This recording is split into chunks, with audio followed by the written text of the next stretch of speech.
ہمارے اداروں کو نشانہ بنانا جو چاروں طرف سے ہو رہا ہے اس میں سیاستدان بھی ہیں، بند کریں. انف از انف. اگر یہ فوج نہیں ہوگی تو پاکستان بھی نہیں بچے گا.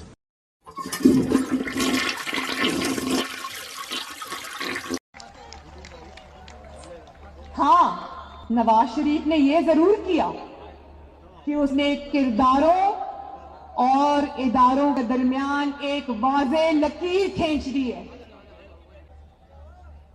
ایک یا دو افراد، یاد رکھو کراچی کے بہن بھائیوں، ایک یا دو افراد ادارہ نہیں ہوا کرتے. ایک یا دو افراد اداروں کی بدنامی کا باعث بنا کرتے ہیں، اور جب وہ ادارے کی آڑ لیتے ہیں تو اس میں پھر ادارے کے اوپر ناقابل تلافی نقصان ہوتا ہے. کردار پاکستان کو توڑنے میں ہے، پاکستان کو بنانے میں نہیں ہے. سن 1971 میں 90,000 سے زیادہ فوجی ایک ہندو کے سامنے سرنگوں ہوئے. تمہارے کردار نے ہماری ناک کاٹی تھی.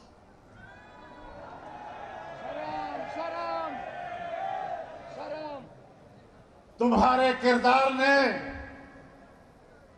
قوم کے سروں پر ذلت اور رسوائی کا ٹوکرا رکھا تھا.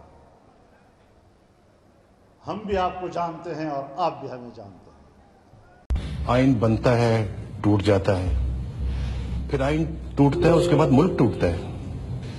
جو ملک کو توڑنے والے ہیں، جو پاکستان کے آئین کو توڑنے والے ہیں، جو پارلیمنٹ کو توڑنے والے ہیں، جو آج عدلیہ کے ساتھ جو سلوک کر رہے ہیں، جو پاکستان کے اداروں کو توڑ رہے ہیں، جو پاکستان کی جڑوں کو کاٹ رہے ہیں، میں ان سے بات کر لوں، ان سے ڈیل کر لوں، ان سے میں سودے بازی کروں. کہ جب مشرقی پاکستان ٹوٹا تو کون پاکستان کا حکمران تھا؟ فوجی ٹولہ. اس نے پاکستان توڑا. کیا کسی نے آج تک قوم سے معافی مانگی؟ کیا کسی نے کہا کہ جناب ہم قوم سے شرمندہ ہیں؟ کسی نے کہا کہ جناب ہم نے مشرقی پاکستان کے عوام کا مینڈیٹ تسلیم نہیں کیا اور اپنی من مرضی کی ہے اور ملک توڑ دیا ہے؟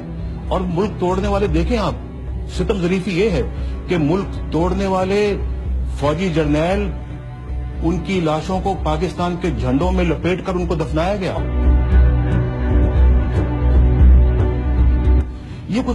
یہ پاکستان کے ٹھیکیدار ہیں، یہ ہر معاملے میں کود پڑتے ہیں. ان کا کیا کام ہے؟ یہ اپنے ڈومین میں کیوں نہیں رہتے؟ یہ اپنے دائرے میں کیوں نہیں رہتے جو آئین نے بتایا کہ اس دائرے میں آپ رہیں؟ یہ کیوں حکومتی اداروں کے اندر جو ہے نا وہ آ کے قدم رکھتے ہیں؟ کیوں وزیر اعظم کو، حکومتوں کو چلنے نہیں دیتے؟ کیوں کارگل کا ایک شوشہ چھوڑتے ہیں؟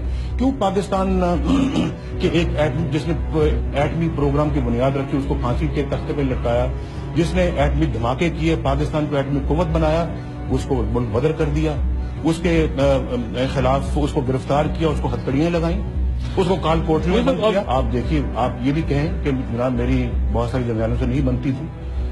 میری کیوں نہیں بنتی تھی؟ کیونکہ میں کسی فوجی چیف آف آرمی اسٹاف کو سپر پرائم منسٹر بننے کا رول قبول نہیں کر سکتا کہ وہ اپنے آپ کو پاکستان کا سپر پرائم منسٹر سمجھے.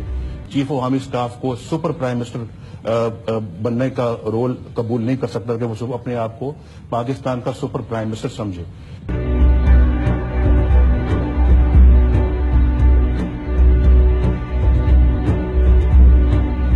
رابے والا سینکڑوں اور ہزاروں ارب بلکہ tens of thousands of billions of rupees and dollars جو ہے ہم نے پچھلے 58 سال سے دفاعی بجٹ پہ خرچ کیے. اور داستان کیا ہے؟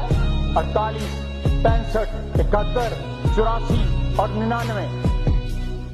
کوئی آزاد کمیشن جو ہے اس ملک کے نمائندوں کا اگر بٹھا دیں اور ان 5 جنگوں کی انکوائری کروائیں تو کسی بھی شخص میں ایک رتی پر بھی جو سیلف ریسپیکٹ ہوگا تو اس کا سر جو ہے جھک جائے گا. لیکن آج بھی یہ پوری امپیونٹی کے ساتھ اپنا سینہ چوڑا کر کے ڈیفنس بجٹ کو کلیم کر رہے ہیں اور مانگ رہے ہیں قوم سے. قوم کی ہڈیوں سے گوشت تک جو ہے انہوں نے نچوڑ لیا ہے اور اتار دیا ہے.